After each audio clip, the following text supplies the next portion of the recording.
today, guys, I got a special guest, a long friend. We go way back Way, since way back. Christmas camp, Christmas camp. We probably like what, 9, 10? 9, 10. Yeah, battling. Battling, go hard. But Stephanie Jones, give it to my girl, my dog. So let's jump right into it. Talk to me about your experience at Boston College. Yeah. BC was cool. I Mhm. loved it academically, socially. It was real fun. Yeah. Basketball was a little hard, but got through it. It was like a straight up grind mentality. Like Right. I'd work out with the men's team when I wasn't practicing with my team, Yeah. and like we had a dude go first round in the draft, and I'd be working out with him playing 1-on-1 all the time. So it's like I really honed my skills. Like you know what I'm saying. Correct. But yeah, overall, I love BC. Like, Easy. Yeah. I'm a proud Eagle. Proud of you. You feel me? And the follow up question, talk about getting to that level. Like Yeah. for a lot of kids that's trying to get there, like explain briefly about what does it take to get there and stay there. Because a Yeah. lot of kids just focus on getting there and not staying. Yeah, I got you. Mhm. It's the little things, right? Yep. So they say a lot of things is like in the classroom, Correct. how you do it in life, how you do things in life, how you do it in the classroom is going to translate to how you do things on the court. Right. And so for me, I was just really locked in all aspects.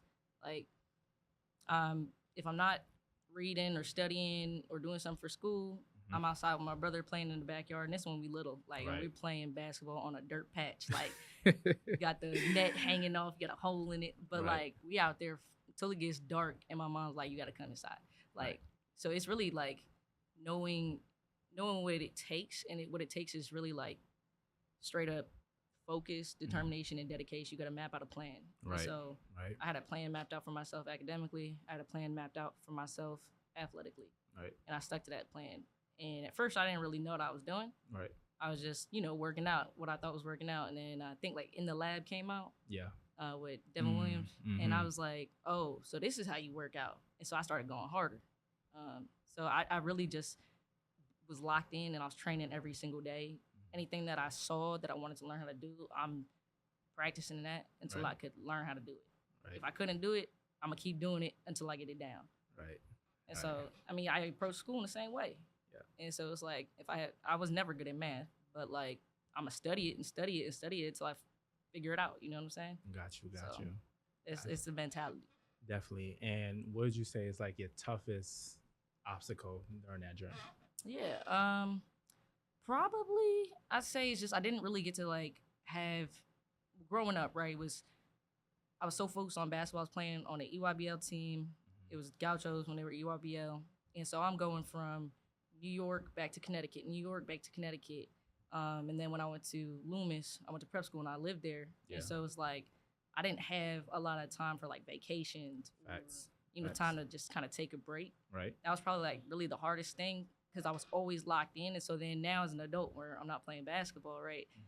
It's like you can rest, you can take a break, you can calm down, like you can chill here and there. Right. But again, that's a part of the mentality. Like I sacrificed them vacations. I sacrificed, just kind of relaxing and hanging out with my friends and partying for my end goal, which was to go D1, Right. play college basketball and get a scholarship. That's really what I wanted to do. Yeah. And I'm assuming you had other options than Yeah. BC, of course. Yeah. So what like made BC stand out of all the options? Yeah. So I initially committed to Princeton. That's news to me, yo. I didn't Yeah, I didn't know that. It's crazy because like I had a lot of schools. Like I had like this whole big box, like the banker's box, Yep. full of letters, just Yep. full of letters, and I had offers like Wisconsin, what was it, Ole Miss. I actually went through my emails and I was emailing Dawn Staley at a time, like at South Carolina, and I was like, oh shoot, I did that. Well, Like, excuse me. I didn't even know I did that. Like I didn't even remember.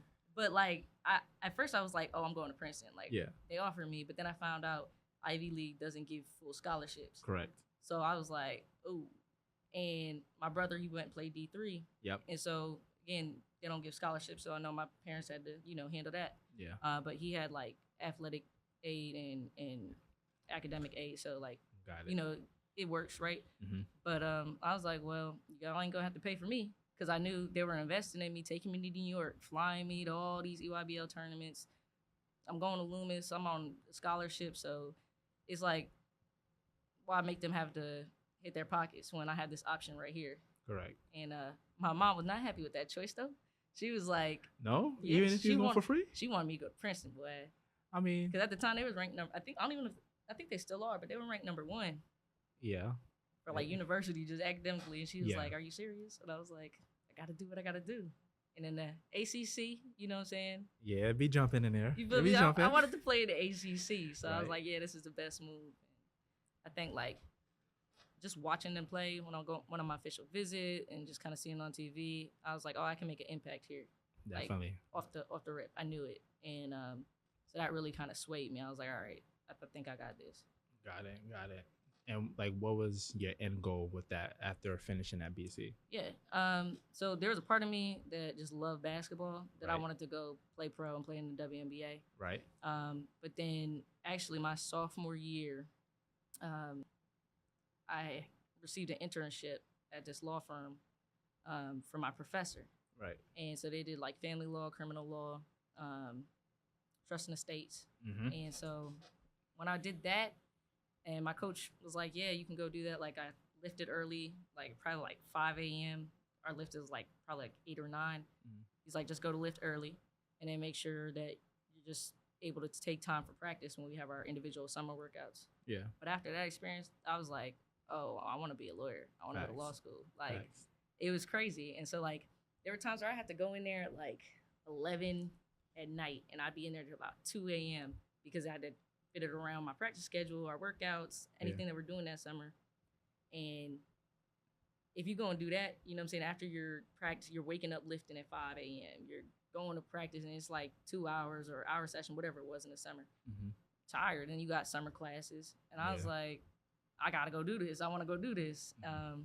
And the teacher, and he's an attorney, partner at the firm now, like, for me being around him and seeing him operate, and he was just like cool dude. He played lacrosse at BC Right. when he went there, and seeing him operate, I just was like, I'll be like this guy. Like Mhm. he got it down. Like he's a cool dude. Like so, I was like, yeah, I'm gonna follow in his footsteps. And yeah, they really kind of helped me to where I am now. Got It it. gave me that like solid foundation. So Got it. Okay. We jump from topic right now. Yeah. I see you got into the music industry for a little bit. You know, Yeah. talk to me about that. yeah. So I was always rapping. Like I say, Always. yeah, we was at Christmas camp. So Christmas, my brother-in-law, right? And Definitely. so, like, I go to him and my sister's house, and I'll be over there on the weekend. My sister got me this little headset microphone. I'm Uh-huh. downloaded. What is it called? It was some little recording software. I downloaded the free version of it. Uh-huh. Googling how to get the code so I could get the full version. But I've always been making music, like just stupid, right? But then I got to college and basketball was like getting like not like athletically difficult, just like the mental. So I Yeah. was like, you know what? Let me give myself a break. And that was kind of my outlet. I was like, let me go rap. And so I found a studio at school and I was like, we got a studio? So I started getting in there, recording. And yeah, so that was really cool. I enjoyed it. It was like a good outlet, you know what I'm saying? Yeah. And then my cousin, YB and Amir, he's like really took off with rubbing off the paint. Mm-hmm. And I went to his concert when he went to Connecticut and chopped it up and just ended up going the whole length of the East Coast tour. So we was just on that bus, just clowning, having fun, just doing what cousins do. And then ended up going out to California with him after that tour and was out there for about 9 months. He was just, you know, doing his thing, and I'm just there supporting whatever he needs me to do at the house and Right. making sure he's good, making sure his crew's good. So I was doing like the older cousin slash like in-house management type, like, you know, just making sure everything's solid and making sure, you know, his mom's straight, everything's good. So I was glad I was able to go out there and do that with him. It was an experience for sure. Right. That's the vibe. Cause Yeah. I seen that. I was like, at first I thought it was just like a little, fake, but I was like, Yeah. you know, way. I zoom in. I was like, that's Steph, bro. I was Yeah. like, and I didn't imagine because I'd never seen you in that, area. I was like, Yeah. I never knew she was rapping. I think it shocked a lot of people. It definitely shocked me. I'd be the one. It You shocked know? me for sure. Not putting it past you, but I was Yeah. like, Okay. Okay. I was just hyped. Like even in California, like even that like opened so many opportunities. Like I met a world peace, Ron Artest, Mm-hmm. literally walking down the road and got like a merch partnership for my cousin, stuff like that. Like we're Yeah. trying to work that. Like it kind of like again helped me to get to where I am now, and it's just like off of just love. You know what I'm saying? Like saw my cousin, I was hyped, and Mhm. like we just doing what cousins do. Just having fun. That's Yeah, the goal. yeah, All right. So now we got that down pat. yeah. Talk to me. What was like the most humble experience you had throughout that time, including basketball, music, Yeah. like what's something you got out of that Okay. situation? Yeah. So what basketball? I'll say I'm gonna give you like two, right? Got so it. basketball was at BC. I really say like I was. My teammates knew. They told me like I was like the leader on the team, Mm-hmm. leader in the weight room, leader on the court. Like my skill level, my strength, my mentality. I'd say it was top tier, right? Got it. And for some reason, my coaches just didn't want to put me out there on the court. And I mean, that's what it is. Life is life, right? Yeah, You gotta it figure happens. out, what you gotta do. And but for me, that was like real humbling because like there'd be practices where I'm strapping up our starting point guard, like locking her up, full court, ripping her every time, like Yeah. 'Cause 10 you times in a row. get like that. You I feel know me? that. You I feel know me? that. Locked down, strapped. She get Feel like me? that. Yeah. You feel me? But like I'm picking up full court, rip her like 10 times in a row. I say this is the most humbling day. I ripped her 10 times in a row. And I'm thinking, because that happened to me, we all running, right? Facts. Yep. Coach ends practice. It's like, all right, let's wrap it up. I'm like, we done? Mm. Like the losing team don't like, oh, all right. But like that was like humbling to me. It's like you can do as much as you want to do. Right. But like you can't control what you can't control. Like you Very can much so. control what you can control, but you can't control what you can't control. And for me, that was like eye opening. Like, dang, like I'm really nice, but it is what it is. Yeah. And so like that was kind of like oof. Like, it was hard to like take in, but again, you just embrace that and you just keep working. But Right. That's true because most kids would have packed it up. yeah, Most kids would have packed that Yeah. situation up. yeah. And I just was like, you know what? I'm here to go to school and I'm here to play ball. Even if I'm not playing in the game, I'm playing in practice. Like Right. doing what I got to do. I'm here for free. Let's make it happen. Let's make it happen. That's So, right. and I liked like the connections I had there. It's like basketball's gonna end at some point, right? Correct. And so I think a lot of people forget that, right? They get caught up in the moment, but it's like if it's not now, it's gonna be 3 years down the line, 5 years down the line, 10 years down the line, but it's gonna end. Very much so. And like you got to practice the right habits now of facing adversity, Mm-hmm. holding yourself accountable, and dealing with that stuff. If you can't learn how to do it the right way, now, like, and I'm talking now when I was in college, present day, I wouldn't be able to handle adversity the way I handle it now. Nope. So I think it was like real humbling, but eye opening and like again foundational, right? Mm-hmm. I say with the music, it was like I'm my biggest fan with the music. Like I could listen to my songs every day On all repeat. day. You feel me? Like Yep. I love the sound of my voice on the track, but Mhm. like for me, I think it was like not everybody want to hear your music all the time, and I was like, really? Like you want to hear? That's you wanna heartbreaking to this? hear You that. feel me? But Yep. like it was fun. Nah, it was real fun. I think, and another thing is just the transition out of basketball. Right. Once you like stop playing and you're like, okay, I was Steph Jones, the basketball player. Now I'm Steph Jones, hoop. And I had to get comfortable with just being Steph Jones. Yeah. Like that's me. Like I'm cool with that. That was like a difficult time Mm-hmm. trying to find out who I am away from the sport that I love and I gave so much of my time and dedication to. Right. But once I kind of like embraced, you don't have to play ball to be Steph Jones and for you to have your friends and people like you, like just be you. Like 100%. once I got through that, I think, and that was probably like a couple months stretch where you're kind of like digging in deep trying to find yourself. Mm-hmm. But after that, I don't know. I feel good being Steph Jones. Yeah. That's gonna go a long way. Yeah. Got you. Yeah. So, with all that being said, with the basketball side, do you ever see yourself getting back in coaching, or Well, just being around the game a little yeah. more?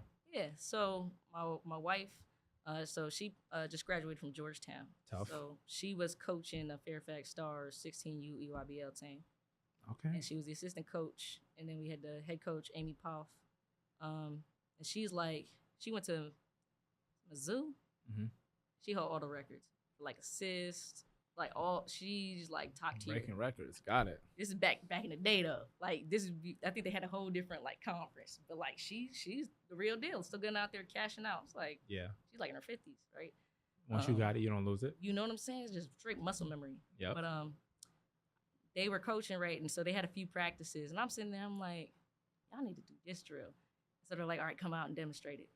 And so then they made me the skills coach, right? So I'm, Yo, all this is news to me. Like it was EYBL. So like, I was out there every single practice. I'm starting practice. We getting an hour and a half, 2 hours of just straight ball handling, like pickup work, off the dribble, pull ups, right. reverses, just different types of finishes.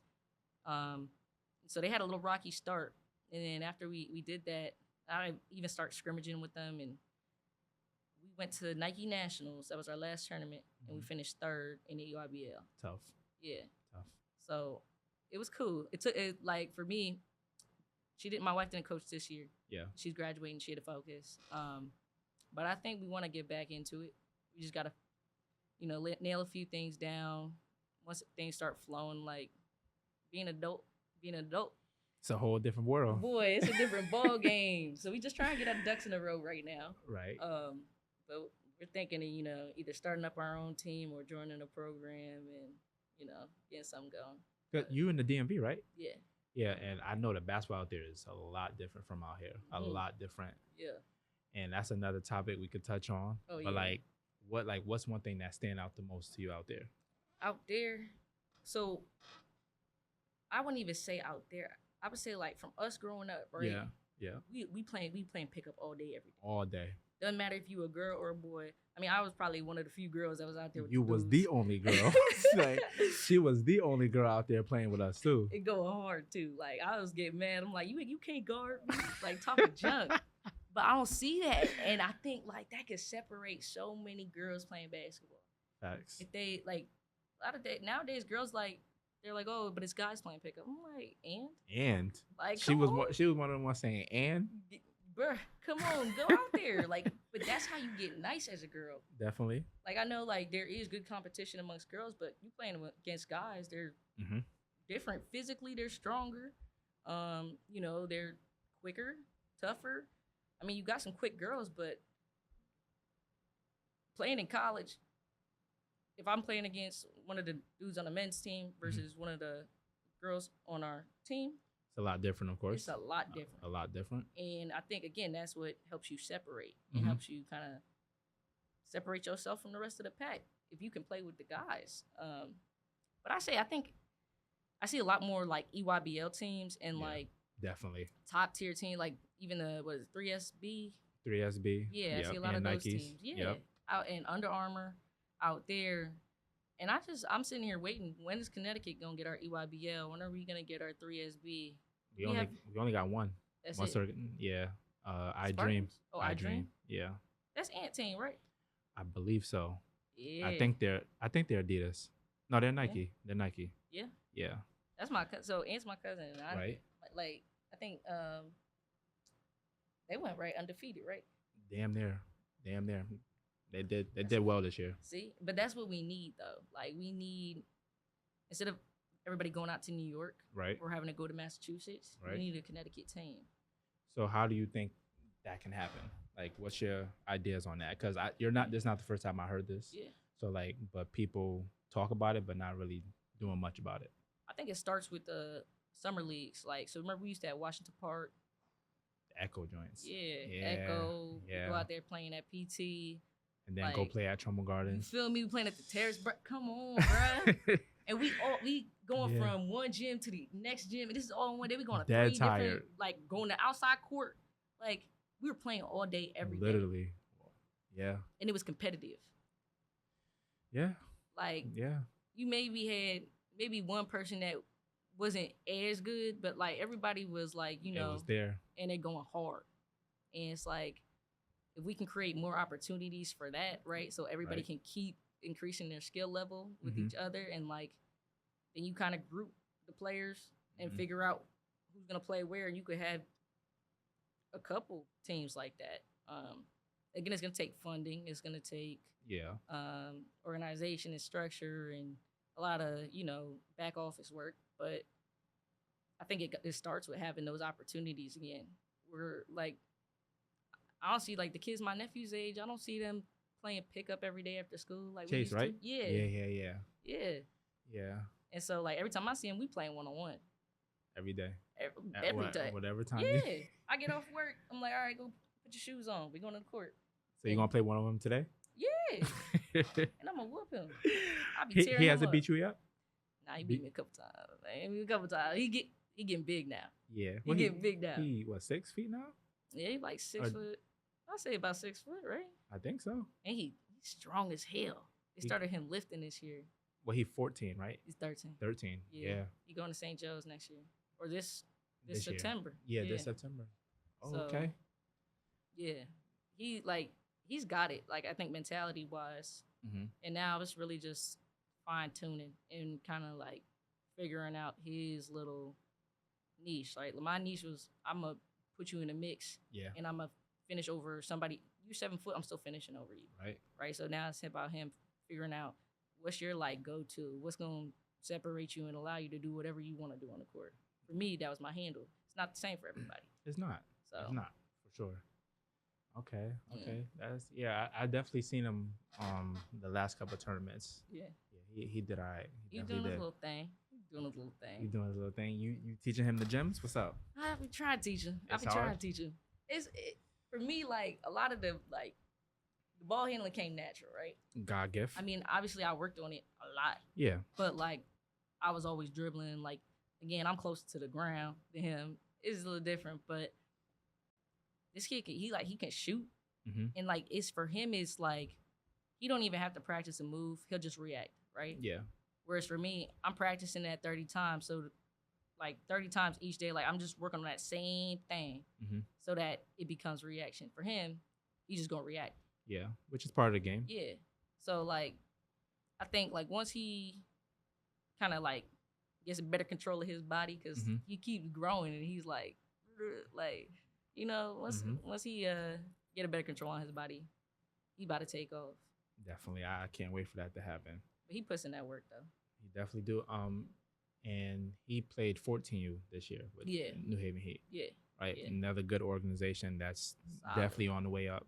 And I remember we ran into each other in Albany Yeah. and we spoke about it. And who you was there seeing Team Final play? Team final, yeah. So Yeah, that's yeah. my wife, her little sister. She was on the 17s. Yeah. Team final. Yeah. Yeah. Yeah. She's going to her senior year now. And she's gonna go back to Team Final. Yeah. Well, I don't think she's played AU. This is her last AU season. Well, unless she does a post grad. Yeah. But Yeah. hopefully, I think she might commit somewhere. so she got some O's on the table. She's good. She's good. She well situated. Yeah. So we gonna wait and see what she does. Okay. Speaking of O's, like, Yeah. what was your reaction when you got your first O? And Yeah. like, what age was that? Yeah. I think I was a freshman, and it was the Fairfield U coach. Yeah, Fairfield U, and he called me. He wanted me to actually like see if I could graduate early. Oh, he wanted you bad. Yeah. Okay. And I'm like, I'm a freshman. Like, you want me to graduate? How early he want you? That's what I'm like. What do you? But like, no, it was cool. I was like, I called my mom. I called everybody, and like, so I'm the first like one of like my family, like my immediate family. Yeah. So like, my mom was like, "Oh, are you gonna commit? Like, you want to lose this one?" My dad was like, "Whoa, Let's see what's still coming on the relax." table. Yeah, and so then she started seeing more offers come in. She was like, "Oh, so this is how this works." Well, she know where you at. Yeah, Yeah. yeah. So for me, that it was crazy because I was like, "Oh wow, I got my first offer," Mm-hmm. but I knew there was gonna be more coming. Yeah. So I was like, like I'll definitely like keep it in mind. Obviously, like kept talking to the coach and all that, but then more offers started coming in. You gotta obviously keep relationships with every coach that call you because you never know what happens. 100%. Right? So, but it was exciting. It was really exciting. And I'm already knowing it's a domino effect after that. Yeah, yeah. Once you get that first O, then they kind of like It kind of Yeah, and because fall in coaches line. talk and they know who's off for who. You're right. We didn't have the social media like that back then. Like, God forbid if we did. come on, God forbid if we did. it would have been crazy. God forbid. We had like Instagram in like in his like early years. Like, When it was fresh. yeah, it wasn't no coaches on Instagram. We just posted pictures for our friends. That's Like, cuz. you know what I'm saying? All right. We weren't posting no mixtapes up there. Like, we're just taking pictures. Like, yeah, I'm here. I'm at the store. You know what I'm saying? Definitely. Definitely.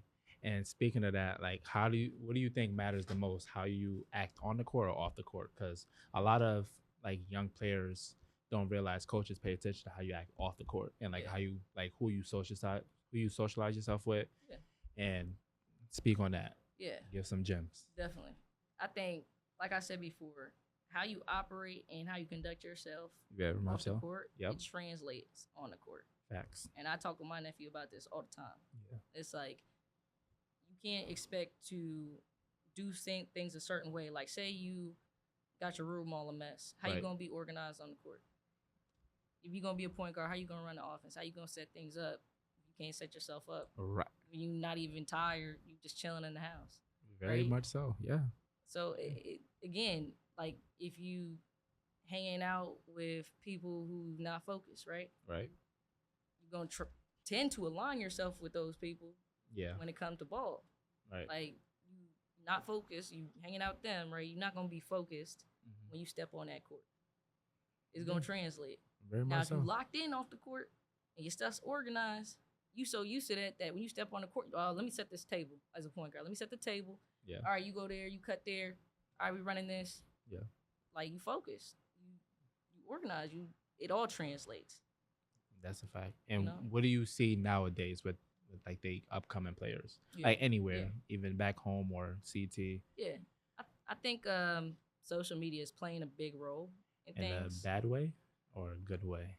Honestly, it's give and take, right? I'd say it's bad, but it's good. That's all right. What's the good part about it? Yeah, the good part is gives an opportunity for those who typically wouldn't be on the bigger platforms or have Correct. a bigger exposure. Right. Coaches look at Instagram now. Coaches are seeing like your highlight reel pops up on their timeline. Now you're on their radar if they like you, Right. right? Whereas before, you're sending film to coaches or they're seeing you at a tournament and that's that. Like, and who's to say they're even checking whatever? If you send it hard copy, if you send an email, who's to say they're even gonna check that, right? Right. Could have ended up in the spam. Where now, they just open their phone and they're like, "Oh, who's this kid?" Mm-hmm. And then they bring it to the other coach, and then the other coach, and then the head coach, and that can really increase your ability to get recruited. True. Now, and I like the whole NIL thing, although I wish we had it when I was in college. You would have got on that. Come on now. I had Instagram popping back then. Yeah. Yeah. I'd had a Yeah. couple NILs, but Definitely. the NCAA owe me something on that. We They owe me we something gonna on speak that. on that. We gonna speak on that further. But yeah, like the bad though I'd say is I think a lot of kids they're just doing it for the cameras a lot of times, right? And they're not putting that work in. They're like, oh, camera's on, let me work, right? But it's Right. like it's hard to turn that on and turn it off. Right. And so I think it could be a detriment in the fact that like kids are just playing to be seen, not for the love of the game. Correct. And so it can make recruiting harder in that aspect too. Yeah. So, I mean, I think it's a blessing and a curse, but you gotta operate with it now. I mean, but as a hooper, like you could pick and choose. Like, okay, he's actually a hooper, or she's actually a hooper, and like, or he's just a fraud. I can tell when I see you play in real life. Yeah, 100%. Like, And not even the whole game. no, Like I can tell first 5 minutes Right. by the way you like me as a former D1 player. By the way you dribble the ball, I can tell. Yeah. If you're a big, by the way you catch the ball in the post, Right. I can tell. And what you do when you catch it, it's not like it's. Are you gonna chin up, Mm-hmm. pivot, check your shoulder? Like, are you gonna do something like that? All right, you can play ball because Right. you got that. At least that mentality part of it. You can teach the other things, but it's like, Facts. what do you do when you catch it? Are you gonna hit a triple threat, Mm-hmm. or are you just gonna pat the ball down? Like, do you dribble weak, or you going down on a mission? Like, those are little things I can see it like Instantly. instantly. and then I can see who's not doing that instantly. Right. Now, some people are late bloomers though. Very much so. It's very much so. Some people are late bloomers. So again, you can't never always judge a book by its cover, but like, Like if he was hooping or he or she was hooping for X amount of time, yeah, and like you see the progress is slow, Yeah. and like Yeah. and but they're just still doing it for the camera. well, if they don't have the work ethic, Yeah. like progress can be slow even if you got the work ethic, Facts. but you can tell if somebody's really been putting in the work Yeah. 100%. because they're gonna be doing the little things. Like some people are blessed with athleticism, but you can learn how to be a leader. You can learn how to go hard. Like Mm-hmm. doesn't really take not much talent for you to just go hard, for you to run hard, for you to talk, for you to put your hands up, for you to shuffle your feet on defense. Mm-hmm. Like those are the little things that if you're gonna put that extra effort, all right, I can teach you how to dribble better. I can teach you how to shoot better. I can teach you how to finish better. Mm-hmm. But if you can't do like the little things that don't take skill or talent, Yeah. then it's like it kind of shows me you don't really care and you're just doing it for your own personal reasons, but then for the love of the game. Very much so. Very much so. And with you saying that you'll get back into coaching, like what do you think something you have to learn getting into that environment? Yeah. For me, like I'm pretty hard nosed. Like Yeah. I don't take no crap.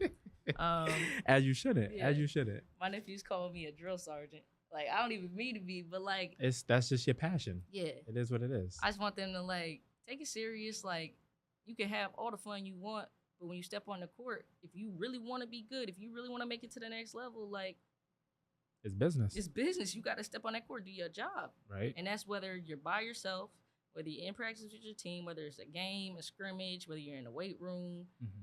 like film. You got to take it serious. Very And much so. one thing I probably got to learn is like, not everybody has that same like the same passion and desire. Yeah. Like they don't. Everybody doesn't have the same end goal. Facts. I assume everybody, if you're playing basketball, you want to go D1, and I'm like, But that's what they say. you know. That's what they say. But they show otherwise, of Yeah. course. And I think it's like understanding that some like kids are gonna say they want to do something, right? Every kid, I want to be an astronaut, I want to do this, but then being able to like give them the reality, not harshly. You get what I'm saying? Like kind of like explore other options, but do it in a way where it's not like, oh, I don't think you got it, right? But it's Right. like, what else do you want to do? Like, oh, like, are you interested in D2s? Are you interested in D3s? Like exploring options and making those options not be something that's looked down upon.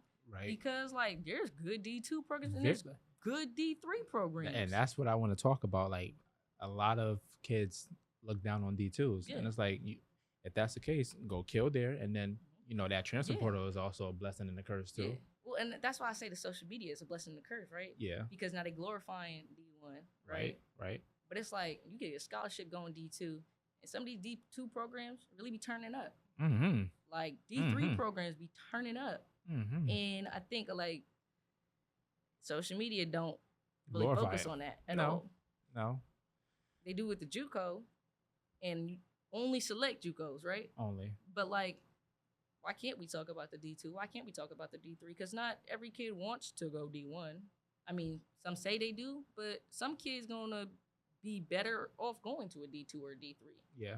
They might find that better suits them and where they want to, what they want to do in life, where they are in life. Like, Right. like I mean, also everybody can't go D1. That's That's just true. what it is. it's hard. It's very hard. And I feel like a lot of kids don't understand like it's hard. Yeah. Like it's Yeah. like, are you ready for that schedule? Mm-hmm. Waking up from sun up to sundown. Yeah, and you just going. Just going. And then to do it the next day again. The and next the next day. day after that. And the next day. And then like finally you get a rest day. And that's not really a rest day because no. that's a film day. Yep. And you gotta go to the training room. Yep. You gotta do ice baths. You gotta do stretching, massages, like what was it called? The Theraguns, all that stuff. Yeah. Like, and then you gotta have like some team meeting or something after that, and you got a team dinner. Like, so it's really not a rest day. You still got class. Very much so. So it's like, I think they need to show a little bit more of The realistic side of how. D1 life. Yeah. But again, they don't want to market that because again, that's gonna turn people away. Maybe. But I don't know. They need to show that though. I think they really do. I hope so. I really hope Because so. you think it's a dream when you go in there and then you step foot in there and you really get into that schedule. You're Right. like, whew, What did I sign up for? yeah. I remember it was like second week of summer session. So this is when I graduated in May, went to summer session in June, and we were just running. We're doing hella conditioning. Right. I had a dream one night that I was running. I called my mom and said, Mom, all I do is think about us running. Like, it was Right. crazy. Like, all we do is run. I didn't know I signed up for the military. Like, it was crazy. So, yeah, it's hard. It's real hard. I could imagine. I could imagine. You got limited breaks for like holidays. Mhm. You gotta go back before everybody. Oh, yeah. I think, like, Thanksgiving, You get like what, 3 days? 3 Yeah. or 4 days? Yeah. If that. Christmas, you get, like, 2 days and then you playing. Yeah. Depending on what school you're at, yeah, you Yeah. playing. Yeah. But I remember, I think, like, Christmas, we had a tournament one year. So we had to, like, go to Colorado Right. for Thanksgiving. So, like, usually I'm used to in high school, right? Spending Thanksgiving with my family. But Yeah, you have to lay off a couple Thanksgivings that yeah, year. and you having whatever they pick for the meal, but like it's not your home cooked. It's, You know what I'm It's saying? unmatched. Yeah, so yeah, it's tough. But if they can figure out number one how to market the D2 and the D3 schools, because Yeah. like I was going to D3 games while I was at BC, and we were It like, was- oh, they These are- nice. Yeah. Yeah. And like we went to the couple D2s. Some of my friends went to a D2, and I was like, they're nice too. Like, why didn't anybody say like they were nice like that growing up, right? And so, again, those are things if you can actually market it like you're marketing D1 and actually make people knowledgeable that these are options and they are, beneficial and fruitful options, Right. you might have more people not giving up on their basketball dreams just because they're not going to a D1 school. And then there's potential for future opportunities, whether it's playing pro, whether it's this D2 school has this specific major that a D1 school may not offer, right? Like, Yep. then you're going to be set down the line for your professional career. Facts. So it's kind of focusing on those things, Yeah. Okay. And another blessing and a curse that I think personally, I feel like you may feel the same, is the post grad year, Okay. going yeah. to prep school. Yeah. Do you feel like every kid needs to go to a prep school? No. Because No. nowadays that's more than likely the wave. Yeah. If, you're not having a certain option, then you go to post grad. Yeah. I mean, I think it's cool. Like it's a good that that's an option, right? But Right. not every kid needs to do it. I think again, a lot of kids get hyped up on going D1 or nothing.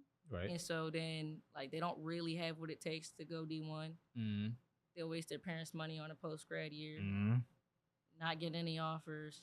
They have the same offers they went into post grad with. Yep. Mm-hmm. And then go to that school later on. But it's like you could already had 1 year under your belt. You could have Mhm. been building up your stats at whatever level it was. And if you really are that set on going D1, transferred. Yep. If you went out there and performed. Correct. I don't like the whole like triple reclass thing either, man. It's weird. I see it on the guy side a lot. Yeah. Yeah. It's way different than. I mean, you saw it a little bit back in our day. But now Now it's crazy. it happened often. Kids are reclassing in like 7th grade. Yeah. They go to like 3 different prep schools. Yeah, I went to this showcase in Ohio with my nephew. Yeah. So he was 8th grade, with 8th graders. They got this kid coming out there, and they were like, "Yeah, no, he reclassed about 3 times." I'm like, "Wasn't he just in 7th grade? How did he reclass 3 times?" Like, I'm like, "What?" But I mean, It's crazy, Steph. It's crazy. I guess you got to do what you got to do. But again, for me, it's like I'd rather earn that D1. You know what I'm saying? I can Facts. understand you reclassing once, but like 3 times, like. Or like you reclass with a purpose, like Yes. for those that you really, really have to reclass. Yes, yeah. So like when I went to Loomis, I Yeah. had to reclass Yeah. because of the curriculum. Yeah. So like Loomis is a big academic school, and Yeah. I think when I went to Loomis, we really put the girls basketball on the map at Loomis because now they're winning like Class A championships and everything. Yeah. Before they weren't doing that, Right. and so for me, like my parents are big on academics, Very much so. so I wanted to go to Tilton. That was also another good prep school. Yeah, because I seen Wayne Selden over there, Nerlens Noel. I was like, I'm trying to go work out with them. Like Yeah. that was my mindset, right? And my mom was like, "You're going to Loomis." Like, and I was like, "Okay." How's her basketball? She was like, "It doesn't matter. Like, they're good at academics." I was like, "Okay, all right." We'll figure it out there. Yeah. So I went over there, and I mean, I loved the school, right? But like, I understood why I need to reclass academically because I was like a year behind on the stuff that they're learning. Yeah. So like, that's where I'm like, yeah, you need to do that. Like, if you really want to propel yourself academically and do that, right? But or if you get injured, right? Right. Like, and God you miss a forbid. whole year, right? Like, reclass. Do what you got to do so you can get your year back and really kind of heal up and get after it. Right. But like to do it Just cause. just cause 3 times and before you even get to high school, Yeah. Wait. So when did you go to Loomis? How I old went were to you? Loomis sophomore year. So before going to Loomis, you already had O's on the table. Yeah, So and that's another situation. Like Yeah. you had O's on the table, yeah, a handful. yeah, So it's like we get that. I understand that. yeah. Because more than likely you're gonna get More. yeah. Yeah, But some walk in there with none, yeah. or probably one or two that they're not really interested at all, and then leave out with those same two. hmm And that's just for me. It's like a waste of time and money. Very much so. I'm like, I mean, if your parents bought into it, your parents bought into it. That's on them, Hey, decisions. right? And so like, okay, that's the parents' choice. That's what they made. Like, you can't reclass without your parents okaying it. I think a lot of this too falls on the parents. Like, parents Then- get too invested. So do you think parents and coaches aren't really realistic with the players about their situations? I think parents. More so Are. parents? Yeah. Okay. Like, I feel like you know Yeah, my mom. I'm already knowing. My dad's a calm, cool, collective, but my mom was like, "You we're don't not got it." we're not having that. No. And so like she would tell me, she's like, "I don't know where you think you're going playing like that." Yeah. I'd be like, Oh. like, all right, let me get in the gym. But a lot of parents won't do that. Like, they'll find an excuse of why their kid had a bad game. All right. My parents held me accountable. They're like, "Well, you had a bad game because you played bad. Like, it is what it is. It is. Like, maybe you should go in the gym and work on your shot so you can make one." I mean, Harsh, right? it's a harsh truth, but I needed that. yeah. Or else I'd be like, yeah, no. Little Tina messed me up because she Yeah. didn't pass me the ball right, or I turned the ball over because she couldn't catch. Like, Right. kids will do a lot of the blame game, and again, you're not gonna go anywhere blaming anybody else but yourself. Absolutely You not. gotta learn. Absolutely not. Yeah. Okay. Couple more questions, then send you on your merry way. What favorite childhood memory at Chris Smith camp? Oh yeah. Oh And we had some days. yeah. We had some days. Let's see. I remember we were outside playing. So I started with the younger kids, Right. and I told one of the counselors, I'm like, it's too easy. I don't want to play with them. I want to go play with the guys. Like, so my brother was playing with all y'all, and I think went out there, and I like hit a 3 or something like that. And one of the boys was talking junk to the kid on the other team. Was like, "How you gonna let her shoot that on you? She's a girl." I was like, "I don't care that I'm a girl. He still can't guard me." Like, And we that's go facts. hard. And That's so facts. me and I don't even remember who it was, but we were going hard Mm. for the rest of that game. Like, and then, but like just overall, it was like me, you, Tyler. Who else was in there? And Quincy, Quincy. Chris, Yeah, Lil Chris. Lil Chris. Like Dang. it was. Just- we playing like, remember we do the contest at the end of camp, Oh man. and how hard we go through contests, bro. We be so tight too if you lose. Oh man. The one-on-one games after too, Oh. bro. And we playing like our life depended on them games Oh too. yeah, on the outside double rim. Come on now. And it's hot. Also, I don't know how we was out there all day. It was All hot. day, like, was hot. It's not the same heat. Mm-mm, It's not the same heat. mm-mm. But But that was fun. I'll tell you that. oh my goodness. What you still talk to Smith, right? Yeah. Yeah. How, I see he got into the coaching. Yeah. How he liking it? Loves it. You love it? He just did the was it the TBT tournament? Was that TBT? I think so. I did see it because I follow him. Yeah. I did see something like Him that. and Chris coached that. There's something with stores. It was the UConn guys. They Yeah. coached the UConn guys, Okay. and they were in that. They were hype about it. It was cool. They were traveling and everything. And I see him in ages. Yeah. I definitely gotta go see him. soon. Yeah. But Playing golf with my youngest nephew Christian. uh They always be out there golfing. Him, Chris, little Chris, when he's in town. That's dope. That's So dope. yeah, that kid's gonna be the next Tiger Woods. Ooh. Christian. Oh, Christian. Yeah, Oh, that's Chris youngest.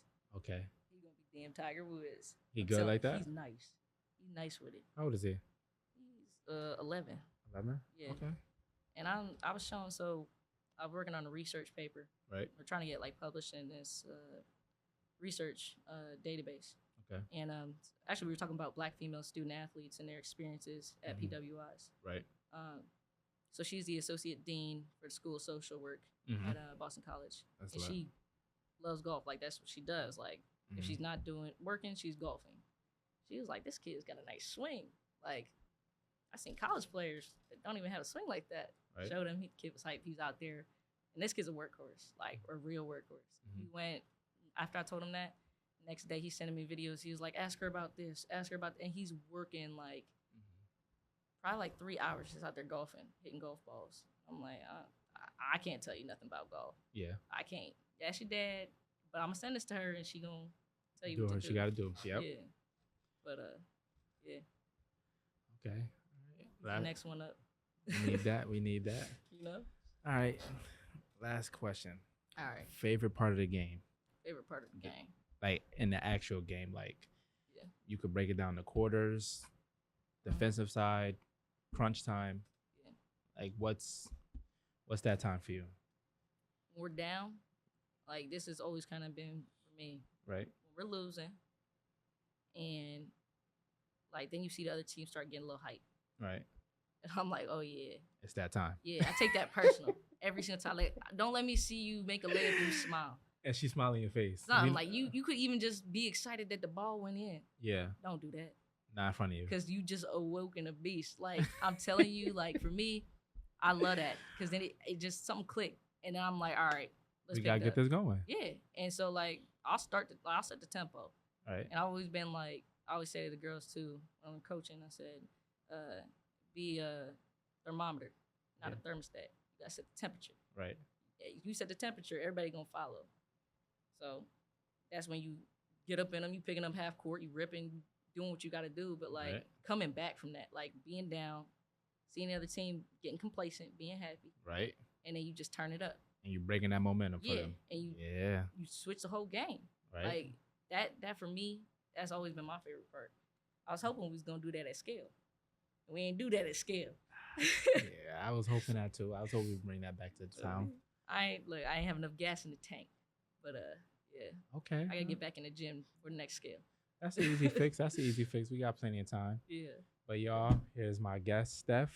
You know, I'm glad to have you. Hell yeah. Definitely. We definitely gonna be in contact after this. So here we go.